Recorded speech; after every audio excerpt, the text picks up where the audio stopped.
കേരള സംസ്ഥാനത്തെ കണ്ണൂർ ജില്ലയിലെ കണ്ണൂർ നഗരത്തിൻ്റെ മധ്യത്തിലായി സ്ഥിതി ചെയ്യുന്ന ഒരു പുരാതന കോട്ടയാണ് സെയിൻറ്റ് ആഞ്ചലോ ഫോർട്ട്, ഇല്ലെങ്കിൽ സെയിൻറ്റ് ആഞ്ചലോ കോട്ട എന്നറിയപ്പെടുന്ന ഈ പുരാതന കോട്ട. കണ്ണൂർ എത്തുന്ന ഏതൊരു സഞ്ചാരിയെ സംബന്ധിച്ചിടത്തോളം ആദ്യമേ കാണാൻ ഇഷ്ടപ്പെടുന്ന പ്രധാന രണ്ട് സ്ഥലങ്ങളിൽ ഒന്നുകൂടിയാണ് ഈ ആഞ്ചലോ ഫോർട്ട്. മറ്റൊന്ന് അറയ്ക്കൽ മ്യൂസിയമാണ്. കണ്ണൂർ കോട്ട എന്നറിയപ്പെടുന്ന സെയിൻറ്റ് ആഞ്ചലോസ് കോട്ട കണ്ണൂരിലെ ഏറ്റവും ചരിത്ര പ്രാധാന്യമുള്ള സ്ഥലങ്ങളിൽ ഒന്നാണ്. 1505 ആദ്യത്തെ Portuguese viceroy Don Francisco de Almeida നിർമ്മിച്ച ഈ കോട്ടയ്ക്ക് ചുറ്റും ഭീമാകാരങ്ങളായ കൊത്തളങ്ങളുണ്ട്. മോപ്പിള്ള ഉൾക്കടലിൻ്റെയും ധർമ്മടം ദ്വീപിൻ്റെയും കാഴ്ചയാണ് ഇവിടുത്തെ പ്രധാന ആകർഷണങ്ങൾ. ഇങ്ങനെ നാം കോട്ടയുടെ പ്രധാന കവാടത്തിന് അരികിൽ നിന്നും ടിക്കറ്റ് എടുത്തതിന് ശേഷം കോട്ടയ്ക്കുള്ളിലേക്ക് കടന്നിരിക്കുകയാണ്. ഇവിടെ ഓരോ സഞ്ചാരിക്കും 20 രൂപയാണ് കോട്ടയ്ക്കുള്ളിലെ പ്രവേശന ഫീസായി ഈടാക്കുന്നത്. കോട്ടയ്ക്കുള്ളിലെ പ്രധാന കവാടം കടന്ന് നാം കോട്ടയ്ക്കുള്ളിലേക്ക് കടന്നു കഴിഞ്ഞാൽ മനോഹരമായി ചെങ്കല്ലുകൊണ്ട് നിർമ്മിച്ച നടപ്പാതകളാണ് നമുക്ക് കാണാനാവുന്നത്. അങ്ങനെ ഈ നടപ്പാതകൾ പിന്നിട്ട് നാം കോട്ടയ്ക്കുള്ളിലേക്ക് നടന്നു നീങ്ങുമ്പോൾ നടപ്പാതയ്ക്ക് രണ്ട് വശത്തുമായി മനോഹരമായി വെട്ടി ഒരുക്കി നിർത്തിയിരിക്കുന്ന ചെടികളും അതിമനോഹരമായി സംരക്ഷിച്ചു വരുന്ന വൃക്ഷങ്ങളും പുൽച്ചെടികളും മറ്റ് പച്ചപ്പുകളുമാണ് നമുക്ക് കാണാൻ സാധിക്കുക. കോട്ടയ്ക്കുള്ളിൽ ധാരാളമായ നിർമ്മിതികൾ നമുക്ക് കാണാനാവുന്നതാണ്. വിശാലമായ കോട്ടയ്ക്കുള്ളിലെ ബൃഹത്തായ നിർമ്മിതികൾ പോർച്ചുഗീസ് കാലത്ത് ഈ കോട്ട നിർമ്മിച്ച സമയത്ത് ഉള്ള അവരുടെ നിർമ്മാണ ചാതുര്യം വിളിച്ചു വരുന്നതാണ്. 1500കളിൽ നിർമ്മിച്ച കോട്ട ഇന്നും ബലിഷ്ഠമായി ഇവിടെ തുടരുന്നുണ്ടെങ്കിൽ അക്കാലത്തെ ജോലിക്കാരുടെ ആത്മാർത്ഥതയും അന്നത്തെ എഞ്ചിനീയർമാരുടെ നിർമ്മാണ വൈദഗ്ധ്യത്തിൻ്റെയും വ്യക്തമായ തെളിവുകൾ കൂടിയാണ് ഇത്. കോട്ടയ്ക്കുള്ളിലെ നടപ്പാതകളിലൂടെ നാം നടന്ന് മുന്നോട്ട് എത്തുമ്പോൾ കോട്ടയ്ക്കുള്ളിലെ വിവിധങ്ങളായ ആവശ്യങ്ങൾക്കായി നിർമ്മിച്ച മഹാനിർമ്മിതികളാണ് നമ്മുടെ കൺമുമ്പിലേക്ക് എത്തിച്ചേരുക. ഇങ്ങനെ ഓരോ പാതയിലൂടെയും നാം നടന്ന് എത്തിച്ചേരുക കോട്ടയുടെ പശ്ചിമ ദിക്കിലുള്ള മതിലിനടുത്തേക്കാണ്. ഈ നടവഴികൾക്ക് ഇരുവശവുമായും നമുക്ക് പീരങ്കികൾ കാണാവുന്നതാണ്.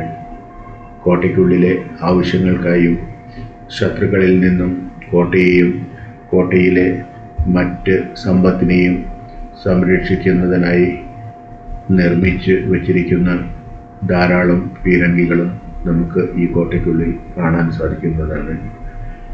കോട്ടയ്ക്കുള്ളിലൂടെ നടന്ന് കോട്ടയിലെ ദൃശ്യങ്ങളും കണ്ട് നാം എത്തിച്ചേരുക കടലിനരികിലേക്കാണ്. കോട്ടയുടെ പശ്ചിമ അതിർത്തിയായി നിശ്ചയിച്ചിരിക്കുന്നത് അറബിക്കടലാണ്.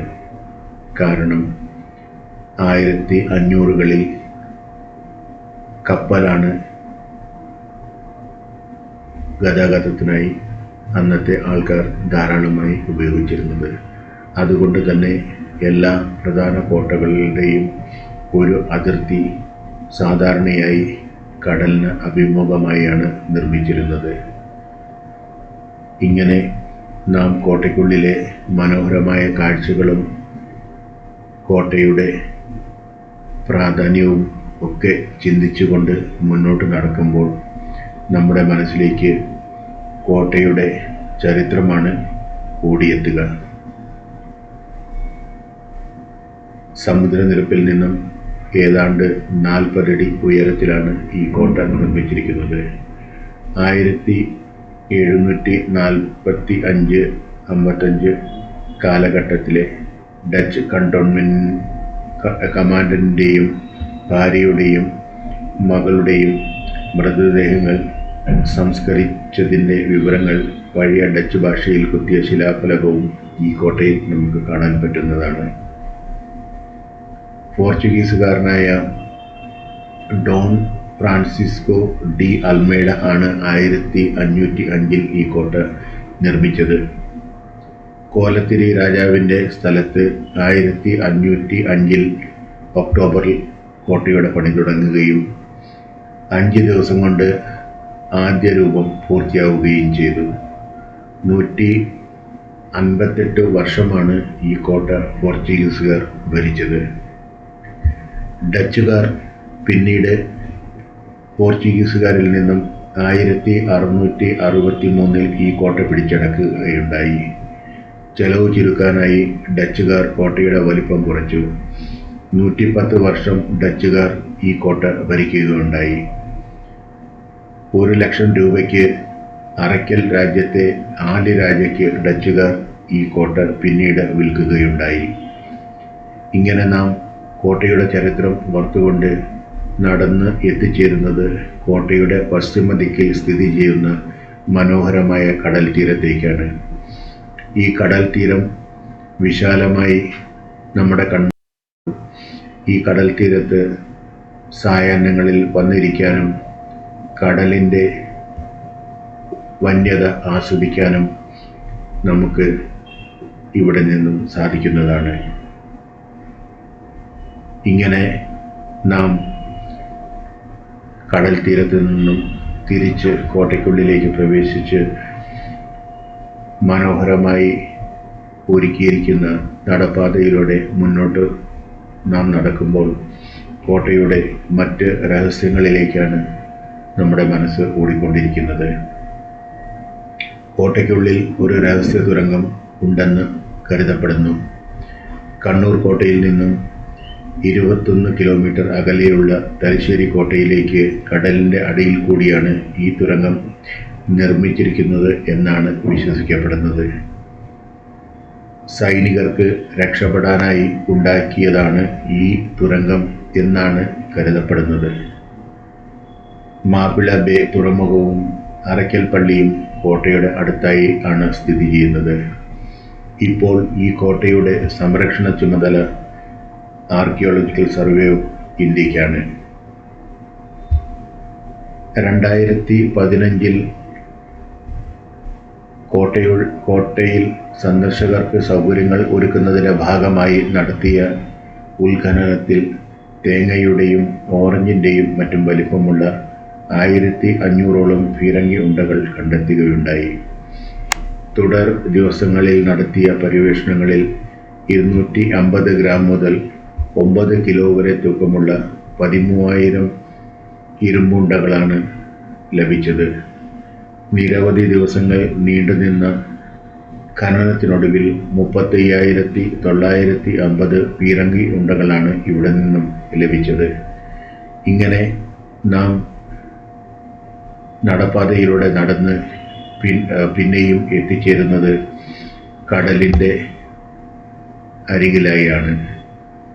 ഇവിടെ നിന്നും കടലിൻ്റെ മനോഹരമായ കാഴ്ചകൾ നമുക്ക് ലഭിക്കുന്നതാണ്. കടലിൽ കോട്ടയോടടുക്കുന്ന ജലയാനങ്ങളെ ഇവിടെ നിന്ന് നിരീക്ഷിക്കാനുള്ള സൗകര്യവും ഇത് ഈ കോട്ടയ്ക്കുള്ളിലെ ആൾക്കാർക്ക് ഒരുക്കി കൊടുക്കുന്നുണ്ട്.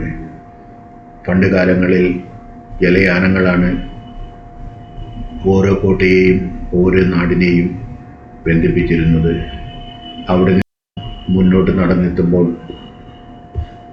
കോട്ടയുടെ പ്രധാന കവാടത്തിലേക്ക് നാം എത്തിച്ചേരുകയും കോട്ടയുടെ സന്ദർശനം പൂർത്തിയാക്കി നാം കോട്ടയിൽ നിന്ന് മടങ്ങുകയുമാണ് ചെയ്യുക.